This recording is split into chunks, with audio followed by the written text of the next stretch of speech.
भ्रष्टाचार गरेको पैसा बिचरा सोझा सिधा निरीह नेपाली दाजुभाइ दिदीबहिनीहरूलाई पैसामा उहाँहरूले चलखेल गर्ने पनि काम गरेका कारणले राष्ट्रिय प्रजातन्त्र पार्टीले त्यो स्थानीय तहमा आफूले सोचे जस्तो आफूले त्यो पार्टीमा माहौल आए जस्तो स्थानीय तहमा निर्वाचित गर्न नसकेको हो यो यथार्थ हो। अब पार्टीको होइन, अब स्वतन्त्र व्यक्तिहरूलाई चाहिँ एउटा असल मान्छेहरूलाई जिताउनुपर्छ र निर्दलीय व्यवस्था चाहिँ स्थानीय तहमा लागू गर्नुपर्छ भन्ने एउटा आधार चाहिँ यो हो। यो चाहिँ व्यवस्थाप्रतिको कटाक्ष पनि हो। सचिवालय सदस्य भनिनेहरू, प्रवक्ता भनिनेहरू, पदीय हिसाबले पदाधिकारीहरूले म महामन्त्री, तिमी सहमहामन्त्री, तिमी सहप्रवक्ता भनेर सुशोभित भएर चाहिँ आफूलाई पार्टीको पदबाट बाहिर चिनाउँदै हिँडेका साथीहरूले नैतिक रूपमा जिम्मा लिनुपर्छ। नैतिकता अलिअलि छ भने जिम्मा लिनु पर्यो। नैतिक रूपमा उहाँहरूले चाहिँ जनताका माझमा गएर तिनीहरूलाई चाहिँ भोटमा क्यास गर्नु त्यो ढङ्गको गतिविधि गर्नु पर्थ्यो। उहाँहरूलाई हामीलाई मत दिनुपर्ने आधारहरू पेश गर्नु पर्थ्यो। हामीलाई नि किन मत दिनु पर्यो त, किन नरेन्द्रवादीहरूलाई मत नदिने त, त्यो कुरा त हामी उहाँहरूलाई सम्झाउनु पर्थ्यो, भन्न पर्थ्यो, बुझाउनु पर्थ्यो। त्यो खालको भूमिका अहिलेको केन्द्रीय पदाधिकारी साथीहरूबाट र केन्द्रीय जिम्मेवारी लिएका साथीहरूबाट कहाँनिर के भयो त? यो त निश्चय नै खोजमेलको विषय त बन्छ नि। अत्यन्तै अहिलेको चाहिँ नि केन्द्रीय महामन्त्री धवल शमशेर राणा त्यहाँको चाहिँ मेयर हुनुहुन्थ्यो। उहाँको आफ्नै क्रेज पनि राम्रो थियो र त्यो बाँकेमा कुनै बेला तिनै क्षेत्र सांसद जितेको ठाउँ हो। हामीले 51 सालमा हामीले तिनैवटा मान्य जितेको ठाउँ हो त्यो बाँकेमा। एकदमै तीनटा प्रदेशमा, तीनटा क्षेत्रमा प्रतिनिधि सभा संसद तिनैवटा जितेको ठाउँ हो। त्यो ठाउँमा जित्नु पर्थ्यो। पार्टीको चाहिँ चाहिँ त्यो ढङ्गले चाहिँ आफूलाई जित्ने नगरपालिकाहरूलाई चाहिँ स्पेसली त्यो लिस्टेड गरेर त्यो ठाउँमा सबै सूक्ष्म अध्ययन गरेर सबै खाले त्यहाँ चाहिँ केन्द्रको चाहिँ दृष्टिकोण र त्यो कुन प्रक्रिया पुरा गर्यो भने त्यो चाहिँ नगरपालिका जित्छ। र अब हार्ने नगरपालिकाको कुरा छोडेर जित्ने चाहिँ नगरपालिकालाई यति मद्दत गऱ्यो भने, यति थप बुद्धि पुऱ्यायो भने, यो खालको कामहरू गऱ्यो भने यो चाहिँ जित्छ भनेर त्यो खालको भिजनसहित केन्द्रबाट त्यो एउटा प्लानिङ गरेर त्यो चाहिँ चुनाव जिताउनलाई त्यो खालको तारतम्यता पनि पाइएन। अब हाम्रो पनि आफ्नै खालको बुद्धि विवेक र शक्ति सामर्थ्यले भनेको हामीले त भन्ने र हिँड्ने कुरा गर्ने बाहेक हामीले अरू पनि गर्न सकेनौँ। अरू विपक्षी साथीहरूले भनेका त ठुलो खालको आर्थिक चलखेल भएको अवस्था छ। शक्ति र सत्ताको भरपुर दुरुपयोग भएको छ। राष्ट्रिय प्रजातन्त्र पार्टी यो देशको प्रमुख शक्ति हुन्छ, वैकल्पिक शक्ति नै होइन। यो देशको 1 नम्बर पार्टी हुन्छ। यसमा कुनै शङ्का गर्नुपर्ने ठाउँ छैन। तर हामीले तमाम नेपाली दाजुभाइ दिदीबहिनीहरूलाई यो खालको सम्प्रेषण गर्न सक्नु पर्यो। यी कुराहरू बुझाइसकेपछि गणतन्त्रवादीहरूले टुप्पी ठाडो पारेर भाग्ने दिन आउँछ। यिनीहरूले हिसाब किताब बुझाएर भाग्ने दिन आउँछ। यिनीहरूको सब कुना बसेर लुक्नुपर्ने दिन आउँछ। तपाईँलाई 1, 2, 3 भनेर म भनिदिन सक्छु। चाहे प्रचण्ड, चाहे माधव, चाहे केपी, चाहे शेरबहादुर, चाहे अरू बाबुराम भट्टराई, चाहे जोसुकै होस्, सब भाग्ने दिन आउँछ। भाग्ने दिन आउँछ। तपाईँ लेखेर राख्नुहोस्। यो मिडियाका मार्फतबाट तपाईँलाई म भन्दैछु, यिनीहरूले यति अन्याय, अत्याचार र विकृति र विसङ्गति र भ्रष्टाचार गरे जसको लेखाजोखा छैन। दर्शकबिन्दहरू, यति बेला हामीसँग कुराकानीको लागि राष्ट्रिय प्रजातन्त्र पार्टीका पूर्व केन्द्रीय सदस्य रामशर थापाजी हुनुहुन्छ। आज हामी विशेष गरी राष्ट्रिय प्रजातन्त्र पार्टीले यसपटकको स्थानीय निकायको निर्वाचनमा ल्याएको परिणामको विषयमा कुराकानी गर्नेछौँ। विशेष गरी राष्ट्रिय प्रजातन्त्र पार्टीले यसपटकको निर्वाचनमा 4वटा पालिकामा विजय हासिल गर्यो।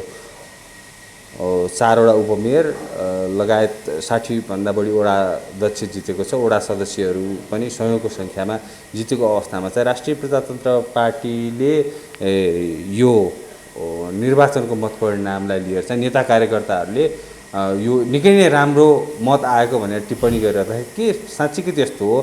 वास्तवमा आमसभामा ठुलो भिड देखिन्थ्यो, एक किसिमको लहर देखिन्थ्यो। त्यो लहर, त्यो भिड मत परिणाम हेर्ने हो भने चाहिँ भोटमा कन्भर्ट नभएको अवस्था छ। कहाँनिर यहाँनिर उयो चाहिँ कहाँनिर राप्रपा चुक्यो त्यो विषयमा कुराकानी गर्नेछौँ। र देशैभरि यतिखेर स्वतन्त्र उम्मेदवारहरूको विजयलाई लिएर चाहिँ एक किसिमको माहौल तरङ्ग जुन उत्पन्न भएको छ। काठमाडौँ महानगरमा बालिन शाह विजयी भइसकेका छन्। यस्तै धरानमा हर्क साङपाङ र धनगढीको गोपी हमाल स्वतन्त्र उम्मेदवारी दिएर जुन मेयर पदमा निर्वाचित भइसकेपछि चाहिँ के साँच्चीकै अब जनताले अब यसरी स्वतन्त्र उम्मेदवारहरूलाई छान्नुमा चाहिँ दलहरूको असफलता हो त, दलहरू असफल भएका हुन् त? यिनै विषयमा कुराकानी गर्नेछौँ। स्वागत छ। अरू समसामयिक विषयवस्तु पनि जोड्नेछौँ। स्वागत छ सर यहाँलाई। धन्यवाद। यो केही दिन अगाडि तपाईँ आफै मातृशोकमा हुनुहुन्थ्यो। एउटा पीडामा बसिरहनु भएको थियो। तैपनि राजनीति भन्ने कुरो त्यो रगत रगतमा राजनीति हुन्छ भनिन्छ, राजनीतिलाई पनि नजिकबाट निहालिरहनु भयो होला। राष्ट्रिय प्रजातन्त्र पार्टीको यो पछिल्लो मत परिणामबाट तपाईँ चाहिँ कतिको सन्तुष्ट हुनुहुन्छ, कसरी हेरिरहनु भएको छ?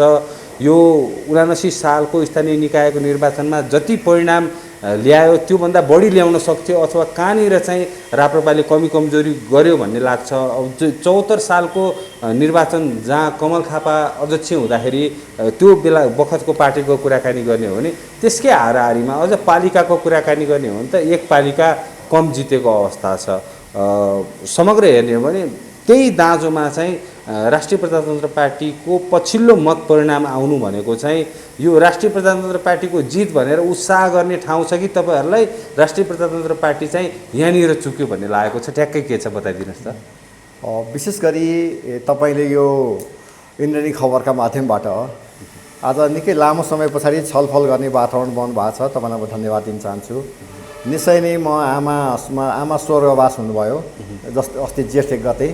हिजो 12औं दिन कार्यक्रम सकेर म आज पहिलो दिन घरबाट बाहिर निक्लेको छु र पहिलो भेटघाट तपाईँसँग नै भएको छ। र तत्कालीन अवस्थामा जुन पशुपति आर्यघाटमा जुन मलामीको रूपमा साथ दिनुहुने शुभचिन्तक साथीहरू र यो 12औं दिनसम्म घरमा आएर भेटघाट गर्ने 1000 भन्दा बढी मेरा शुभ हितैषी शुभचिन्तक साथीहरूलाई म मिडियाको माध्यमबाट धन्यवाद दिन चाहन्छु। आमाको स्वर्गमा बास होस्।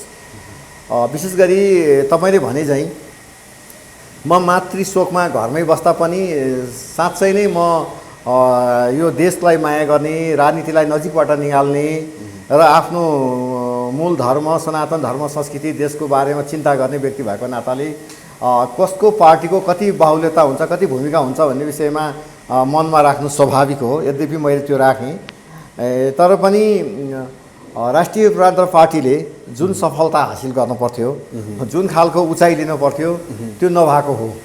त्यसलाई स्वीकार्नुहुन्छ तपाईँ? म स्वीकार्छु। जुन खालको राष्ट्रिय प्रजातन्त्र पार्टीको जुन खालको अहिलेको माहौल र विशेष गरी सिङ्गो गणतन्त्रवादीहरू राष्ट्रिय प्रजातन्त्र पार्टी आफैमा धेरै महत्त्वपूर्ण कार्य गरेर अत्यन्तै चाहिँ जनताका मनमा छोएर मात्रै राष्ट्रिय प्रजातन्त्र पार्टी निर्वाचित हुने भन्दा पनि गणतन्त्रवादीहरूले दिएको अत्यन्तै दुःख के हेर्नुहोस् न। अब तपाईँको भ्रष्टाचार, व्यथिति, विकृति, विसङ्गति, राष्ट्र नै देश नै रहने कि नरहने भन्ने अवस्थामा पुर्याइरहँदा त्यहाँ गणतन्त्रवादीमा लागेका मान्छेहरू वाक ब्याक भएको अवस्था छ के। अहिले भर्खरै देख्नुभयो महँगी वृद्धिले आकाश छोएको छ, नेपाली जनताको जीवन तहस नहस भएको छ, आर्थिक जीवनस्तर एकदमै खस्काउँदो छ, नेपाली जनताको घर सानो सानो हुँदै जाने, गरिब हुँदै जाने, बिहान बेलुका छाक धान्न गाह्रो हुँदै जाने, नेताका घर ठुल्ठुलो हुँदै जाने, नेताहरू धनी हुँदै जाने, गाडी बङ्गलामा सैर गर्ने अवस्था देखिएको छ। त्यस हुनाले गणतन्त्र नेपालको लागि अभाव हो। त्यस हुनाले गणतन्त्र साँच्चै नै नेपाली माटो, धर्म, संस्कृति अनुसार सुहाउने रहेनछ। यसको विकल्प भनेको राष्ट्रिय प्रजातन्त्र पार्टी बाहेक अर्को दल छैन भनेर नेपाली दाजुभाइ दिदीबहिनीहरूको मन मस्तिष्कमा छोएको बेलामा पनि अझै पनि राष्ट्रिय प्रजातन्त्र पार्टीमा त्यो ढङ्गले निर्वाचित गराउन नसकेको कुरा मैले चाहिँ महसुस गरेको छु। यो जसरी पार्टीले जुन किसिमको आमसभाहरू गरेको थियो त्यहाँ धेरै मानिसहरू देखिएका थिए, धेरैले अड्कलबाजी गरेका थिए कि अब राष्ट्रिय प्रजातन्त्र पार्टी चाहिँ तेस्रो शक्ति, एउटा वैकल्पिक शक्तिको रूपमा आउँछ भनेर। तर त्यसो हुन सकेन। कहाँनिर तपाईँहरू चुक्नुभयो जस्तो लाग्छ? होइन, निश्चय नै तपाईँले सही प्रश्न गर्नुभएको छ र तमाम आम दाजुभाइ दिदीबहिनीहरूलाई, नेपालका तमाम दाजुभाइ दिदीबहिनीहरूलाई यो मिडियाका माध्यमबाट म सविनय निवेदन गर्न चाहन्छु। त्यो राष्ट्रिय प्रजातन्त्र पार्टी एउटा साँच्चै नै यो देशको माटो सुहाउँदो, धर्म सुहाउँदो, संस्कृति सुहाउँदो, भ्रष्टाचार गरेर खानु भनेको आमाको रगत खाए सर हुन्छ, भ्रष्टाचार गर्नु भनेको महाजघन्य अपराध हो भन्ने कुरालाई आत्मसात गरेको एउटा चाहिँ नि देशको चाहिँ नि एउटा महत्त्वपूर्ण पार्टीको रूपमा नेपाली दाजुभाइ दिदीबहिनीहरूले बुझेको र नेपाली त्यो कार्यक्रमहरूमा विशाल जनसहभागिता भएको कुरा हामीले विगतको यो 1-2 महिनाको इतिहासमा हेऱ्यौँ। त्यो अवस्था थियो। तर पार्टीले, राष्ट्रिय प्रजातन्त्र पार्टी जुन हाम्रो पार्टीले ती आएका समूहगत रूपमा आएका विशाल सभा मानिसहरूलाई हामीले मतमा क्यास गर्न सकेनौँ। उनीहरूलाई हामीले मत दिने बेलामा राष्ट्रिय प्रजातन्त्र पार्टीमा हलो चिन्हमै किन मतदान गर्नु पर्यो? सूर्य, रुख, हँसिया, हथौडामा मतदान गर्दाको परिणाम के हुने? र हलो चिन्हमा मतदान गर्दाको परिणाम के हुने? सिङ्गो देश गणतन्त्रमय भएको छ, सिङ्गो देश गणतन्त्रवादीहरूको सत्ता र शक्तिमा मुठीमा कब्जा भएको छ। चाहे काङ्ग्रेस भन्नुहोस्, चाहे माओवादी भन्नुहोस्, चाहे एमाले भन्नुहोस्, चाहे त्यो माधव कुमार नेवालको पार्टी भन्नुहोस्, चाहे मधेसवादी दल भन्नुहोस्, सबैको एउटै यिनीहरूका पार्टी फरक छ, झन्डा फरक छ, अध्यक्ष फरक छन्, तर सबै गणतन्त्रवादी पार्टीहरू हुन्। सबै विदेशीको शक्ति र इच्छामा सञ्चालित पार्टीहरू हुन् भनेर नेपाली जनता दाजुभाइ दिदीबहिनीलाई थाहा हुनु पर्थ्यो। तर राष्ट्रिय प्रजातन्त्र पार्टीमा त्यो एउटा यस्तो अमुक दल हो, फरक दल हो, सुस्पष्ट विचार भएको, सनातन हिन्दू सभ्यता संस्कृतिको लागि विश्व मानचित्रको नक्सामा एउटै मात्र हिन्दू राष्ट्र नेपालको कुरा गर्छ। यसले भ्रष्टाचारको अन्त्यको कुरा गर्छ, विकृति विसङ्गति व्यथितिको अन्त्यको कुरा गर्छ, राष्ट्रको स्वाधीनता र स्वाभिमानको लागि सगरमाथा झैँ अटल र अडिग छ, नेपालीहरूको एकताको प्रतीक, राज संस्थाको अपरिहार्यता यसले ठान्छ र नेपालीहरूको जातीय तथा सामाजिक सद्भाव कायम गर्नुपर्छ भन्छ र शान्ति र सुशासनका लागि नेपालमा राम राज्यको लागि राष्ट्रिय प्रजातन्त्र पार्टीको विकल्प थिएन र छैन भनेर हामीले तमाम ती उपस्थित दाजुभाइ दिदीबहिनीहरूलाई उनीहरूलाई बुझाउन सकेनौँ। त्यो बुझाउन नसकेका कारणले स्थानीय तहको निर्वाचन भनेको उपल्लो तहमा ग्रासरुटमा हुने राजनीति पनि भएका कारणले त्यहाँ उठेका आफ्ना नजिकका आसेपासे नातेदारहरूलाई मतदान गर्ने काम पनि भयो र चाहिँ उहाँहरूले पार्टीभन्दा पनि व्यक्तिहरू छान्ने काम पनि गर्नुभयो र सँगसँगै त्यहाँ एकदमै असीमित रूपमा त्यहाँ नि पैसाको चलखेल भयो। भ्रष्टाचार गरिएका पैसाहरू काङ्ग्रेस कम्युनिस्टहरू पटक पटक सत्ता र शक्तिमा बसे, तिनीहरूले त्यो भ्रष्टाचार गरेको पैसा बिचरा सोझा सिधा निरीह नेपाली दाजुभाइ दिदीबहिनीहरूलाई पैसामा उहाँहरूले त्यो चलखेल गर्ने पनि काम गरेका कारणले राष्ट्रिय प्रजातन्त्र पार्टीले त्यो स्थानीय तहमा आफूले सोचे जस्तो, आफूले त्यो पार्टीमा माहौल आए जस्तो स्थानीय तहमा निर्वाचित गर्न नसकेको हो, यो यथार्थ हो। अब अलिकति स्वतन्त्र उम्मेदवारहरूको कुराकानी गर्ने हो भने स्वतन्त्र उम्मेदवारहरूले जुन ढङ्गले अप्रत्याशित नतिजा निकाले विजय भएका छन्, बालेन शाह, हर्क साम्पाङ, गोपी हमाल जस्ता व्यक्तिहरू, उनीहरूको चुनावी एजेन्डा प्रचार प्रसार शैली अलिकति फरक किसिमको देखियो। हर्क साम्पाङ त एक्लै पनि माइक बोकेर चुनाव प्रचारमा होमिएका थिए, त्यहाँ भिड पनि थिएन, तडबडक किसिमको प्रचार प्रसार पनि थिएन, तर पनि जनताको मन जित्न सफल भए। राप्रपाले चाहिँ किन जनताको मन जित्न सफल भएन? यिनै काङ्ग्रेस कम्युनिस्टहरूले यो देशमा 30-32 वर्षदेखि शासन गरे, भ्रष्टाचार गरे, अथाह पैसा कमाए, जनतालाई सधैँ दुःख दिए भनेर तपाईँहरूले बारम्बार चुनाव अगाडिको आमसभाहरूमा, आम सञ्चार माध्यमहरूमा भन्नुहुन्थ्यो, तर तिनै पार्टीलाई जनताले पत्याउनु पर्ने स्थिति चाहिँ कसरी आयो? तपाईँले अघि भन्नुभयो त्यही पैसाको चलखेल भयो, त्यही पैसाको चलखेलको कारण मात्रै हो अथवा चाहिँ तपाईँले अघि भन्नुभयो जस्तै हामीले राष्ट्रिय प्रजातन्त्र पार्टीले बुझाउन नसक्नु मात्रै हो अथवा अरू अन्य कारणहरू पनि छन्? होइन, पहिलो कुरो त जुन स्वतन्त्र उम्मेदवारहरू एकदमै भारी मतका साथ निर्वाचित भएको कुरा, जुन कुरा अहिले देशमा देखिएको छ, देशको राजधानी नेपालको सङ्घीय राजधानी काठमाडौँमा समेत स्वतन्त्र उम्मेदवार चाहिँ निर्वाचित मेयर निर्वाचित भएको जुन अवस्था छ, यसलाई यो भनेको त सिङ्गो गणतन्त्रवादीलाई एक खालको धक्का हो। मतका माध्यमबाट काठमाडौँवासीले, नेपाली जनता, नेपाली सचेत नेपाली दाजुभाइ दिदीबहिनीहरूले मतका माध्यमबाट, भोटका माध्यमबाट तिमी गणतन्त्रवादीहरू, तिमीहरू दलीय वा व्यवस्था मान्ने, बहुदलीय प्रजातन्त्र मान्नेहरू बेठिक छौ। स्थानीय तह भनेको निर्दलीय हुनुपर्छ। स्थानीय तहको निर्वाचन भनेको यो जुन 753 ठाउँमा स्थानीय तहको निर्वाचन भयो अस्ति जुन वैशाख 30 गते, यो ठाउँमा भनेका असल, योग्य, सक्षम, एकदम सबैले मन पराउने, अत्यन्तै सबैको आँखाको नानीमा बसेको, भ्रष्टाचार रहित, अत्यन्तै शालीन व्यक्तित्व, धार्मिक व्यक्तित्व, सामाजिक व्यक्तित्व, भ्रष्टाचारदेखि टाढा रहेको र आफ्नो सारा कुरालाई चाहिँ नि घर व्यवहार परिवारलाई सुम्पिएर म समाज र देशको लागि काम गर्छु भन्ने स्वतन्त्र व्यक्ति नै राजनीतिको चाहिँ जनताले मतदान गर्नुपर्छ, न कि दलका प्रतिनिधिहरूलाई अब स्थानीय तहको उम्मेदवार बनाउनु हुँदैन भनेर स्थानीय तहमा दलीय व्यवस्था खारेज गर र सङ्घीय र संसद प्रदेशमा मात्रै सङ्घीयमा मात्रै बहुदलीय सिस्टम, जुन संसदीय व्यवस्थाको सिस्टम लागू गर भन्ने यो चाहिँ जनताबाट यो म्यान्डेट हो। यो चाहिँ गणतन्त्रवादीहरूले, सर्वसत्तावादी राजनीति गर्ने कम्युनिस्ट, काङ्ग्रेस, माओवादीहरूले यो कुरा बुझ्नुपर्छ। किनभने स्थानीय तहका नेताहरू भनेका, जस्तो कि एउटा उदाहरणको लागि तपाईँको एमालेको उम्मेदवार भयो, उसको चिन्हका आधारले पार्टीले दिएको उम्मेदवार जतिसुकै समाजमा चाहिँ ऊ चाहिँ कलङ्कित भए पनि ऊ स्थानीय तहको उम्मेदवार भइसक्यो, निर्वाचित हुने भएर आउने यो व्यवस्था छ। तर एउटा असल मान्छे उम्मेदवार भयो भने हारिरहने अवस्था भयो स्वतन्त्र हुँदा।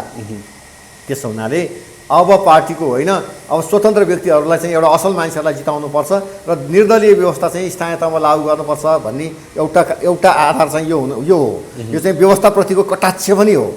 अर्को भनेको राष्ट्रिय प्रजातन्त्र पार्टीप्रति किन विश्वास गरेन त भन्ने विषयमा विभिन्न दलहरूमध्ये राष्ट्रिय प्रजातन्त्र पार्टी पनि एउटा दल हो। म राष्ट्रिय प्रजातन्त्र पार्टीको जिम्मेवार नागरिक भएको नाताले म राष्ट्रिय प्रजातन्त्र पार्टीका सबै कुरा छोप्नुपर्छ, तपाईँसँग बोल्दाखेरि राष्ट्रिय प्रजातन्त्र पार्टीका कमजोरी कुराहरू पनि तपाईँसँग लुकाउनुपर्छ भन्ने मान्यता म पनि राख्दिनँ, राख्नु पनि हुँदैन।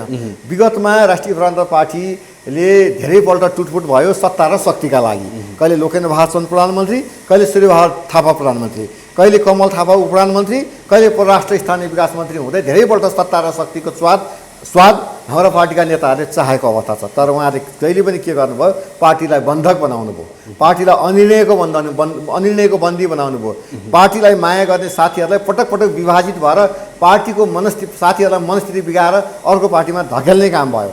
र त्यसो हुनाले राष्ट्रिय प्रजातन्त्र पार्टीसँग पनि हिजो कमल थापाले गरेका चाहिँ भनौँ सत्ता शक्ति र लागि पार्टीलाई चाहिँ नि एकदमै तल्लो तहमा पुर्याएको इतिहास लामो छैन। यी कारणले गर्दा पनि राष्ट्रिय प्रजातन्त्र पार्टी पनि त्यो विश्वास बनाउन, त्यो विश्वास कमाउन र अब राष्ट्रिय प्रजातन्त्र पार्टीले अब साँच्चै नै देशको लागि काम गर्छ है।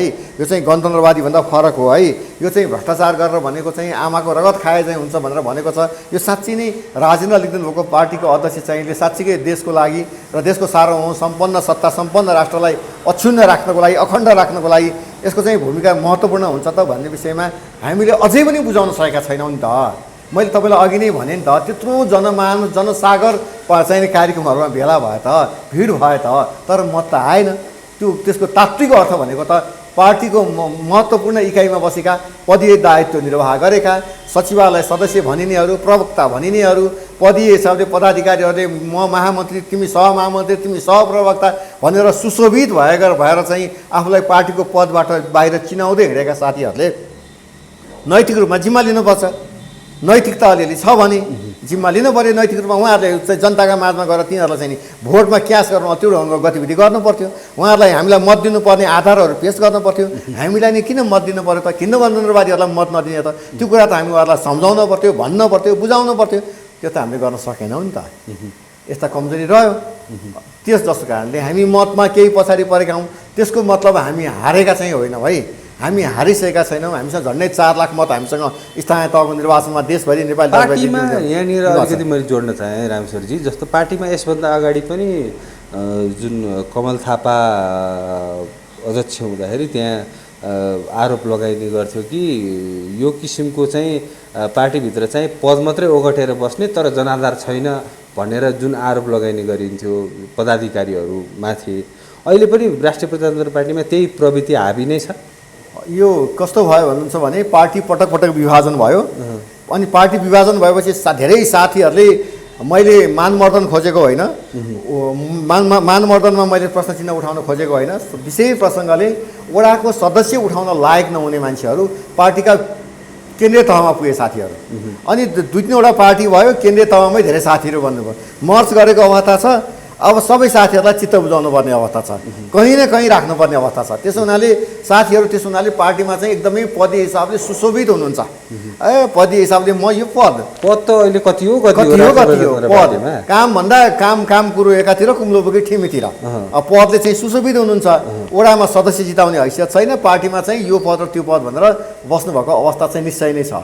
यो विडम्बना, यो दुर्भाग्यपूर्ण हो। तर ती साथीहरूले जसले पदीय दायित्व निर्वाह लिनुभएको छ, पद ग्रहण गर्नुभएको छ, त्यो पद भनेको कर्मको लागि हो, पद भनेको मानको लागि होइन। पद भनेको जनतालाई, नेपाली जनतालाई त्यो ढङ्गले सुसूचित गर्ने, सङ्गठित गर्ने र कालान्तरमा चाहिँ पछि स्थानीय तह, सङ्घीय, प्रदेश निर्वाचनमा आफ्ना जनप्रतिनिधिहरूलाई निर्वाचित गराउने हो। त्यो खालको भूमिका अहिलेको केन्द्रीय पदाधिकारी साथीहरूबाट र केन्द्रीय जिम्मेवारी लिएका साथीहरूबाट कहाँनिर के भयो त? यो त निश्चय नै खोजमेलको विषय त बन्छ नि त। समीक्षा बैठक पनि बस्दैछ, बस्छ नि। त्यो त बस्छ नि। नैतिकताका आधारमा हाम्रो प्रचलन छ नि। नैतिकताका आधारमा जनताका माझमा गएर त के भन्ने? अलिकति हामी त फेरि अरू जस्तो पार्टी होइनौँ। हामी त नैतिकताका कुरालाई विश्वास गर्छौँ। तर हसोसाई हुनुपर्ने अवस्था छैन भन्नु भएको छ नि राप्रपाका नेताहरूले। होइन, त्यो त म पनि छैन नै भन्छु, किनभने निराशावादी कुरा गर्नु हुँदैन होइन। हामी त्यो तर गम्भीर समीक्षा हुनुपर्छ भन्ने पक्षमा हुनुहुन्छ हजुर तपाईँ। पार्टीका निवर्तनमा अझै कमल थापाले भन्नुहुन्थ्यो कि कतिपल्ट लड्यौँ भन्ने प्रमुख कुरा होइन, कतिपल्ट लडेर उठ्यौँ भन्ने चाहिँ नि प्रमुख कुरा हो भनेर भन्नुहुन्थ्यो। त्यो बात चाहिँ नै निश्चय नै त्यो कुरा एकदमै मलाई सान्दर्भिक पनि लाग्छ। म त्यसलाई त्यसो हुनाले हामी जस्ता राजनीतिक नेतृत्व गर्ने मान्छेहरू राजनीतिक एउटा एजेन्डालाई देशमा स्थापित गर्छु र गणतन्त्रवादीहरू विकृति विसङ्गतिलाई अन्त्य गर्छु भन्नेहरूले यो सानातिना कुराहरूमा कतै स्थानीय तहको निर्वाचन हार्यो कतै जित्यो भनेर हतोत्साहित हुने निराशा तर हुने यहाँनिर काम गर्नु रामेश्वरजी राष्ट्रिय प्रजातन्त्र पार्टीले जित्ने भनेर दाबी गरेको पालिका रुबी भ्याली गाउँपालिका यसभन्दा अघिल्लो पटक जितेकै हो। नेपालगञ्ज उपमहानगरपालिका यसभन्दा अगाडि पनि जित हासिल गरेको हो। यस्तै सिद्धार्थनगर नगरपालिकामा पनि जित हुन्छ भनिएको थियो। रोहिणी गाउँपालिकामा पनि यस्तै कचन कवलमा त्यहाँ गठबन्धन भएर पराजित हुनु पर्यो भनिएको छ, त्यहाँ पनि जित्ने पालिकाकै रूपमा लिएको थियो। भक्तपुरमा पनि चाङनारायण नगरपालिकालाई चाहिँ जित्ने पालिकाको रूपमा लिएको थियो। यी जित्ने भनेका पालिकामा चाहिँ के कारणले चाहिँ हार्न पुग्यो राष्ट्रिय प्रजातन्त्र पार्टी? अब यो तपाईँको विशेष गरी कसना कलनको विषयमा कुरा गर्नुभयो। एउटा त्यसले एउटा इतिहास छेडेको छ। देशमा भएका सबै पार्टी एकातिर लागेर हाम्रो राष्ट्रिय प्रजातन्त्र पार्टीसँग उनीहरूले चुनाव लडे र तर पनि हामी थोरै मतले मात्रै पराजित भएका छौँ। त्यसलाई मैले विजेताको रूपमा लिन्छु, त्यसलाई मैले हारेको मान्दिनँ। जहाँसम्म नेपालगञ्जको कुरा गर्नुभयो त्यहाँ अत्यन्तै अहिलेको चाहिँ नि केन्द्रीय महामन्त्री धवल शमशेर राणा त्यहाँको चाहिँ मेयर हुनुहुन्थ्यो। उहाँको आफ्नै क्रेज पनि राम्रो थियो र त्यो बाँकेमा कुनै बेला तिनै क्षेत्र सांसद जितेको ठाउँ हो। हामीले 51 सालमा हामीले तिनैवटा मान्ने जितेको ठाउँ हो त्यो बाँकेमा। एकदमै तिनवटा प्रदेशमा तिनवटा क्षेत्रमा प्रतिनिधि सभा संसद तिनैवटा जितेको ठाउँ हो। त्यो ठाउँमा जित्नु पर्थ्यो। यो के भयो होइन, अब प्राविधिक कुराहरू होला, त्यो हार्न नहुने नगरपालिका थियो, उपमहानगरपालिका थियो, त्यो पनि हार्यो। जहाँसम्म तपाईँको अब यो सूर्यविनायक नगरपालिका चाङनारायण नगरपालिका भक्तपुरको कुरा गर्नुहुन्छ भने यहाँ पनि धेरै मतान्तरले राष्ट्रिय प्रजातन्त्रबाट जित्नु पर्थ्यो। यो जित्नुपर्ने नगरपालिकाहरू 3-4वटा निश्चय नै हारेको हो, निश्चय नै हारेको। यसमा दुःख लागेको छ। यो नहार्नुपर्ने नगरपालिकाहरू हारेको छ। यसमा हार्नुका प्रमुख कारणहरू भनेका अहिले तपाईँलाई भनेकै कुराहरू जोडिन आउँछन्। पार्टीको चाहिँ नि स्पेसली चाहिँ त्यो ढङ्गले चाहिँ आफूलाई जित्ने नगरपालिकाहरूलाई चाहिँ स्पेसली त्यो लिस्टेड गरेर त्यो ठाउँमा सबै सूक्ष्म अध्ययन गरेर सबै खाले त्यहाँ चाहिँ केन्द्रको चाहिँ दृष्टिकोण र त्यो कुन कुन प्रक्रिया पुरा गर्यो भने त्यो चाहिँ यो नगरपालिका जित्छ। र अब हार्ने नगरपालिकाको कुरा छोडेर जित्ने चाहिँ नगरपालिकालाई यति मद्दत गऱ्यो भने, यति थप बुद्धि पुऱ्यायो भने, यो खालको कामहरू गऱ्यो भने यो चाहिँ जित्छ भनेर त्यो खालको भिजनसहित केन्द्रबाट त्यो एउटा प्लानिङ गरेर त्यो चाहिँ चुनाव जिताउनलाई त्यो खालको तारतम्यता पनि पाइएन। अब हाम्रो पनि आफ्नै खालको बुद्धि विवेक र शक्ति सामर्थ्यले भनेको हामीले त भन्ने र हिँड्ने कुरा गर्ने बाहेक हामीले अरू पनि गर्न सकेनौँ। अरू विपक्षी साथीहरूले भनेका त ठुलो खालको आर्थिक चलखेल भएको अवस्था छ। शक्ति र सत्ताको भरपुर दुरुपयोग भएको छ। हामी शक्ति र सत्तामा पनि छैनौँ, हामीसँग पैसा पनि छैन। फेरि हामी पैसा खर्च गरेर चुनाव जित्नुहुन्न भन्ने मान्यता पनि राख्दछौँ। यस्ता थुप्रै कारणहरूले गर्दा हामी चुनाव हार्न पुग्यौँ। अब यसपटकको स्थानीय निर्वाचन यो मत परिणाम लगभग आइसकेको अवस्था छ सबै पालिकाहरूको। अब संसदीय निर्वाचन अब 6-7 महिनामा संसदीय निर्वाचन हुँदैछ। संसदीय निर्वाचनमा यही गतिले यही ढङ्गले राष्ट्रिय प्रजातन्त्र पार्टी अगाडि बढ्ने हो भने चाहिँ तपाईँले भने जस्तो चाहिँ वैकल्पिक शक्ति बन्न सक्ला राष्ट्रिय प्रजातन्त्र पार्टी? कसरी चाहिँ अगाडि बढ्नुपर्छ अबको दिनमा राष्ट्रिय प्रजातन्त्र पार्टी? राष्ट्रिय प्रजातन्त्र पार्टी यो देशको प्रमुख शक्ति हुन्छ, वैकल्पिक शक्ति नै होइन। यो देशको 1 नम्बर पार्टी हुन्छ। यसमा कुनै शङ्का गर्नुपर्ने ठाउँ छैन। तर हामीले तमाम नेपाली दाजुभाइ दिदीबहिनीहरूलाई यो खालको सम्प्रेषण गर्न सक्नु पर्यो। यसको महत्त्वपूर्ण जिम्मेवारी कसको हो भन्नुहुन्छ भने पार्टी केन्द्रीय समितिको, यसमा शङ्का छैन। पार्टीको केन्द्रीय समितिको त्यो विभिन्न विभाग र विभिन्न जिम्मेवारी लिएका साथीहरूको एउटा विशेष जिम्मेवारी हुन्छ।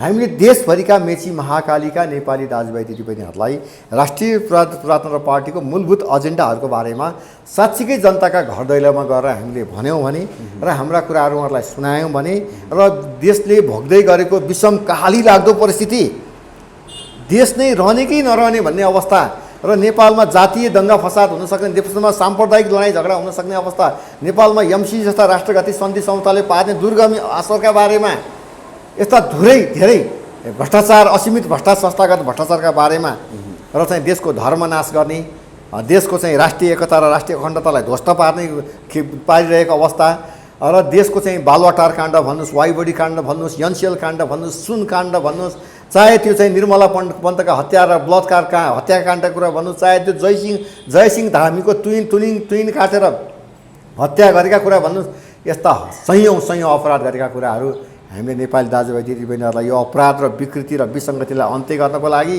राष्ट्रको स्वाधीनता र राष्ट्रको स्वाभिमानको लागि राष्ट्रिय प्रान्त पार्टीको विकल्प छैन। यसले जम्मै जाति, जम्मै भाषा, जम्मै धर्म संस्कृतिलाई सद्भावको कुरा गर्छ, सामाजिक सद्भावको कुरा गर्छ। यो ब्रोजौँ भनेर हामीले कहाँ भन्न गएका छौँ? हामीले त्यो भन्न सकेका छैनौँ। यी कुराहरू बुझाइसकेपछि गणतन्त्रवादीहरूले टुप्पी ठाडो पारेर भाग्ने दिन आउँछ, यिनीहरूले हिसाब किताब बुझाएर भाग्ने दिन आउँछ, यिनीहरूको सब कुना बसेर लुक्नुपर्ने दिन आउँछ।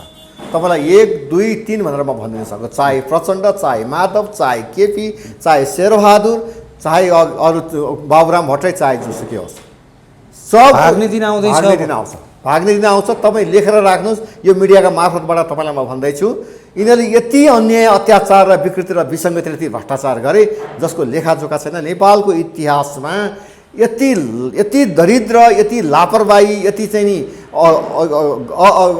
गैर राजनीति गर्ने नेताहरू र चाहिँ राष्ट्रिय अन्तर्राष्ट्रिय जगतमा नेपालको स्वाभिमानलाई घटाउने, होच्याउने र नेपाली जनतालाई चाहिँ भोकै पार्ने अवस्था र न्याय हराएको, अन्याय मौलाएको, पाप मौलाएको, धर्म हराएको, भ्रष्टाचारले असीमित रूपमा चाहिँ नि उचाइ लिएको चाहिँ नि नेपाली जनताहरूले चाहिँ हरेक हिसाबले शिक्षा, स्वास्थ्य, रोजगारमा सबै ठाउँमा पछाडि पारेको अवस्था, योभन्दा डरलाग्दो अवस्था त सायदै कुनै दिन भयो होला। यो अवस्थामा हामी छौँ। त्यसो भएको हुनाले राष्ट्रिय प्रजातन्त्र पार्टीले को एजेन्डा हेर्दा, त्यसको मौलिकता हेर्दा, त्यसको आफ्नो परम्परा र सनातन धर्म संस्कृतिका विषयमा उसको चाहिँ एउटा लगाव हेर्दाखेरि त्यो बाहेक विकल्प छैन। त्यसो हुनाले तपाईँले वैकल्पिक शक्ति राष्ट्रिय प्रजातन्त्र पार्टी हुने कुरा जुन गरिराख्नु भएको छ, त्यो राष्ट्रिय प्रजातन्त्र पार्टी देशको मूल पार्टी हुनुपर्छ। हुन्छ। अब हामी यो कुराकानीको अन्तिमतिर पनि छौँ। अहिले मुलुकमा जुन किसिमको महँगी छ, चर्को महँगी आम सर्वसाधारण जनताले भोगिरहेका छन्। तेलमा, ग्यासमा जुन किसिमको मूल्यवृद्धि पटक हुँदै आइरहेको छ, त्यसको प्रत्यक्ष प्रभाव चाहिँ दैनिक उपभोग्य वस्तुहरूमा जुन किसिमको पर्दै गइरहेको छ। अहिले ठ्याक्कै अवस्था भन्ने हो भने साधारण मजदुरी गरेर चाहिँ जीविकोपार्जन गर्ने जनताले तेल खान पर्ने अवस्था छैन, खान पाएको अवस्था छैन। अरू सागसब्जीहरूदेखि लिएर चाहिँ दायाँ बायाँ अरू दैनिक उपभोग्य सामानहरू चाहिँ त्यो उपभोग गर्नेको लागि चाहिँ त्यो किसिमको चर्को महँगी छ, उपभोग गर्न सक्ने अवस्थामा जनता छैनन्। अब यो पटक यस्ता किसिमका मूल्यवृद्धि हुन्छन्, पार्टीका भातृ सङ्गठनहरूले पनि विरोध जनाइरहेका हुन्छन्, तर यो समाधान चाहिँ कहिले निस्किँदैन। यो के कारणले भइरहेको छ? यो अब यो विशेष गरी यति धेरै महँगी वृद्धिका साथसाथै यति धेरै ठुलो भ्रष्टाचार सायदै तपाईँको पनि इतिहासमा तपाईँले पनि अनुभव गर्दै हुनुहुन्छ होला, सबैभन्दा बढी हो। हामी सबैले अनुभव गरेको कुरा छौँ र यसको सम्पूर्ण दायित्व, जवाफदेहिता र जिम्मेवारी लिने भनेको यो देशको सरकारले हो। सरकार कहाँ छ त? सरकार कहाँ छ भनेर नेपाली जनताले प्रश्न गर्ने कि नगर्ने? नेपाली जनताले सरकारलाई लिएर आएर टुँडी खेलमा उभिएर अब दण्ड दिने कि नदिने? यो शिक्षा, स्वास्थ्य, रोजगार, घाँस, बाँस, कपासको ग्यारेन्टी गर्ने भनेको हाम्रो अभिभावक भनेको सरकार हो। त्यो पनि जनताले निर्वाचित गरेको सरकार। हिजोको राजाको पालाको सरकार पनि त होइन, प्रधानमन्त्री पनि राजाले मोहित गरेर प्रधानमन्त्री पनि त होइन भने यो सरकार कहाँ छ? यतिको यो व्यवस्थामा, यो गणतान्त्रिक व्यवस्थामा यो खालको महँगी, व्यथिति, विकृति र विसङ्गति, भ्रष्टाचार हुँदा पनि, यस्तो खालको राष्ट्रघाती सन्धि सम्झौता, एमसिसी जस्तो राष्ट्रघाती सन्धि सम्झौता हस्ताक्षर गर्दा पनि, यस्तो खालको चाहिँ नि अन्यायमूलक देश हुँदा पनि, यति खालको अपराधमूलक चाहिँ नि ढङ्गले देश अगाडि बढ्दा पनि अब त काङ्ग्रेस र कम्युनिस्टलाई नेपाली जनताले बिदा गर्लान् नि त भनेको अझै पनि त हँसिया हथौडा रुखलाई त भोट हाले नि त। अनि तपाईँ भोट चाहिँ नि हँसिया हथौडामा, रुखमा, सूर्यमा हाल्ने, अनि महँगो भयो, अनि न्याय पाइएन, अनि भ्रष्टाचार भयो, अनि देश बन्धक राख्यो, डिएमसिसी पास गर्यो, अनि देश नै नरहने भनेर रोएर हुन्छ? 5 वर्षमा 364 दिनमा एक दिन बल्ल कोठामा गएर लुकेर मतदान गर्न पाउने जुन नैसर्गिक अधिकार थियो, जुन मतदान गर्ने अधिकार थियो, त्यो मतदान गर्ने बेलामा चुपचाप हलोमा साथ छाप हानिदिएको भए आज सबै ठाउँमा स्थानीय तहमादेखि लिएर राष्ट्रिय प्रान्तबाट निर्वाचित भइरहेको भए म तपाईँलाई ठक्क गरेर भन्न सक्छु, यो भिडियो रेकर्ड गरेर तपाईँको जीवनकाल राखियोस्, यतिको भ्रष्टाचार, यतिको महँगी वृद्धि र यतिको चाहिँ नि अन्यायमूलक देश हुन्थेन। अब हामीलाई चाहिएको चाहिँ सुशासन छ, चाहिएको चाहिँ राम राज्य छ, चाहिएको चाहिँ विकृति र विसङ्गतिको अन्त्य छ, चाहिएको चाहिँ खाडी मुलुकमा काम गर्न जानु पर्दैन, देशमै स्वरोजगार निर्माण गर्नुपर्ने कुराहरू छ, राष्ट्रको इज्जत जोगाउने कुरा छ, राष्ट्रको चाहिँ स्वाधीनता सार्वभौम सत्ता सम्पन्न देशको हामी स्वतन्त्र नेपाली नागरिक भनेर गर्व गर्न पर्या छ। विश्वको अगाडि ठुला हिसाबले चाहिँ हामी नेपाल देशको चाहिँ नि प्राकृतिक स्रोत सम्पदाको मालिक भनेर भन्नु पर्या छ, भनेका छौँ। तर काम त ठ्याक्कै उल्टो गरेका छौँ नि त। त्यसो हुनाले यी सारा कुराहरू भइरहेको अवस्था भनेको हामी सम्पूर्ण दोषी भनेका त्यो गणतन्त्रवादीमा को नेताहरू, शासन सत्तामा बस्ने त्यो प्रचण्ड, त्यो केपी, त्यो शेरबहादुर, त्यो माधव नेपाल मात्रै होइन, त्यसलाई मत दिएर, त्यसलाई साथ दिएर सहयोग गर्ने ती तमाम नेपाली दाजुभाइ दिदीबहिनी पनि भयो। त्यसो हुनाले हामीले कम्तीमा पनि नैतिक रूपमा नेपाली नागरिक भएर पनि हामीले किन सोचेनौँ, एकचोटि सोच्नुपर्थ्यो, सोचेनौँ। तर हामीले स्थानीय तहको निर्वाचन सम्पन्न गरिसक्यौँ। जस्तो भयो। अब तपाईँले यस्तो भइरहेछ, किन यस्तो अब यही हो त, किन गर्न सकेन, किन चुप लाएर बसियो भन्ने विषयमा औपचारिक रूपमा त अस्ति मात्रै विद्यार्थी सङ्गठनले त्यहाँ एक खालको हल्ला गरेको सुन्नुभयो। राष्ट्रिय प्रान्त पार्टीको केन्द्रीय अध्यक्ष, मेरो अध्यक्ष मान्य राजेन्द्र लिङ्गदेनले त प्रेस विज्ञप्ति जारी नै गर्नुभएको छ। यदि महँगी नियन्त्रण नगर्ने हो भने हामी आन्दोलनको घोषणा गर्छौँ, सडक आन्दोलन घोषणा गर्छौँ भनेर भनिसक्नु भएको छ। त्यो भयो भने हामी सडक आन्दोलनको लागि पनि हामी तयारी छौँ र तयारी हुनु पनि पर्छ।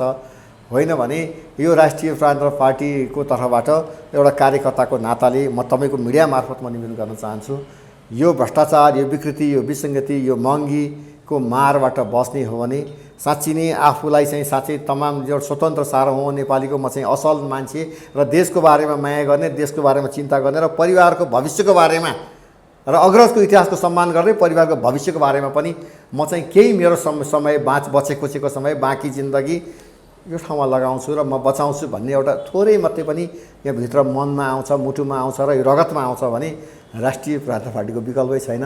र यो पार्टीकोलाई साथ दिएर हिँड्यो भने नेपालको पहिलो पार्टी राष्ट्रिय प्रान्त पार्टी हुन्छ र राष्ट्रिय प्रान्त पार्टी पहिलो भएर आइसकेपछि यो खालको विकृतिहरू अन्त्य हुन्छ। त्यसको लागि साथ दिनुपर्छ भनेर म निवेदन गर्न चाहन्छु। हुन्छ, अन्तिममा छौँ, केही भन्नुहुन्छ? अन्तिममा म विशेष गरी तपाईँको यो इन्द्रेणी खबर अत्यन्तै लोकप्रिय खबर छ, च्यानल हो, तपाईँलाई म धन्यवाद दिन चाहन्छु तपाईँको सक्रियता र सहभागिताका लागि।